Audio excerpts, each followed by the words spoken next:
इसको पढ़ने से कलयुग के भक्तों की चेतना जगेगी और वे भगवान को खोजकर उनकी शरण में जाएंगे।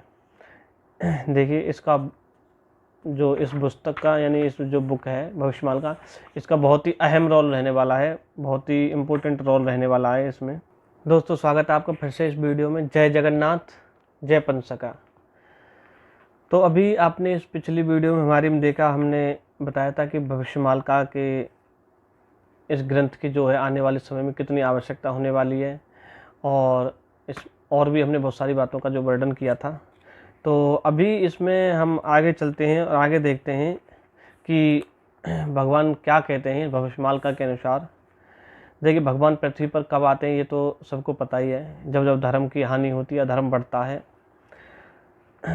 भगवान कहते हैं इस धरती पर जब जब पापों का भार बढ़ता है, धर्म की हानि होती है और सभी लोगों के मन में दया, क्षमा, स्नेह, प्रेम आदि के बदले हिंसा, द्वेष, क्रोध, काम, ईर्ष्या आदि भर जाती है, तब तब अपने चारों युगों के भक्तों का दुख दूर करने, पृथ्वी पर सत्य, शांति, दया, क्षमा और प्रेम की स्थापना कर धरती माँ का बोझ हल्का करने और दुष्टों के विनाश और संतों की रक्षा करने के लिए मैं धरती पर अवतार लूँगा।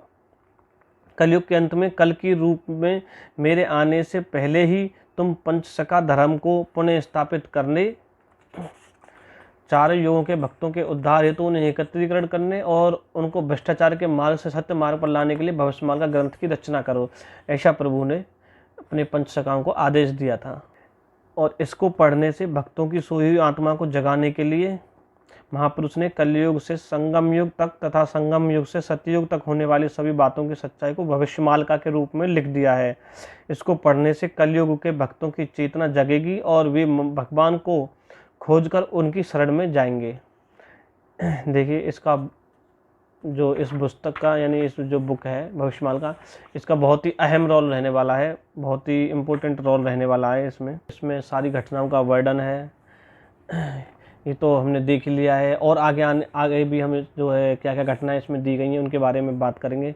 तो चतुर्युग जो गणना है, 4 युगों की जो गणना है उसके बारे में जो इसमें विचार लिखे हुए हैं, देखिए वो भी मैं आपको बता देता हूँ। देखिए ब्रह्मांड तत्व के अनुसार संसार में क्रम से 4 युगों का ही भोग होता है। उन युगों के नाम तो आपको पता है, सतयुग, त्रेतायुग, द्वापर युग और कलयुग। तो सतयुग की जो आयु है वो है 17,68,000 साल होती है। ठीक है, इसमें धर्म के 4 पैर होते हैं, वो हैं सत्य, स्वच्छता, दया और क्षमा। ये 4 पैर सतयुग में होते हैं धर्म के।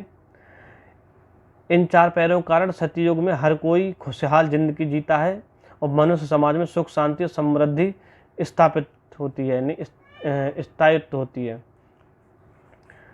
सतयुग के बाद त्रेतायुग का आगमन होता है। इस युग की जो आयु है वो है 12,96,000 साल का होता है ये सतयुग। इस युग में धर्म के 3 पैर रह जाते हैं, सत्य, दया और क्षमा। इस युग में धर्म का एक पैर समाप्त हो जाता है, उसका नाम है स्वच्छता। इस युग के बाद चक्र के हिसाब से द्वापर युग का आगमन होता है। इस युग की जो आयु है वो है 8,64,000 साल। इस युग में धर्म के सिर्फ 2 पैर ही रह जाते हैं, सत्य और क्षमा। इन 3 युगों के बाद जो चौथा और आखिरी युग आता है वह है कलयुग।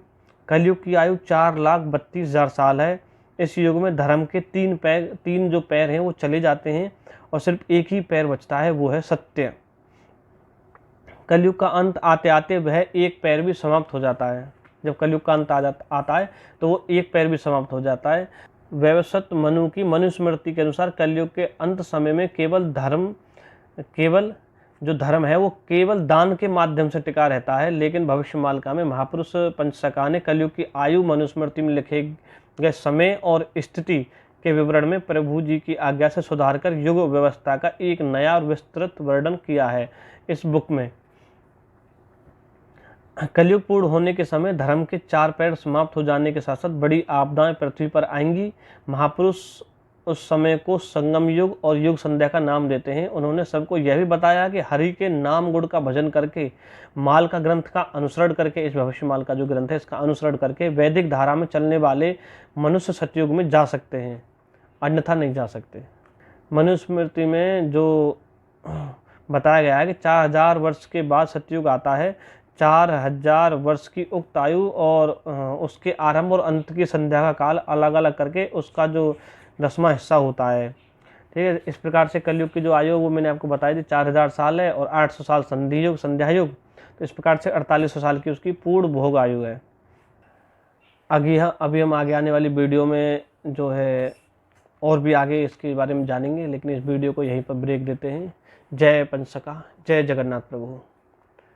तो वीडियो को लाइक ज़रूर करना, चैनल को सब्सक्राइब को जरूर करना। Thank you.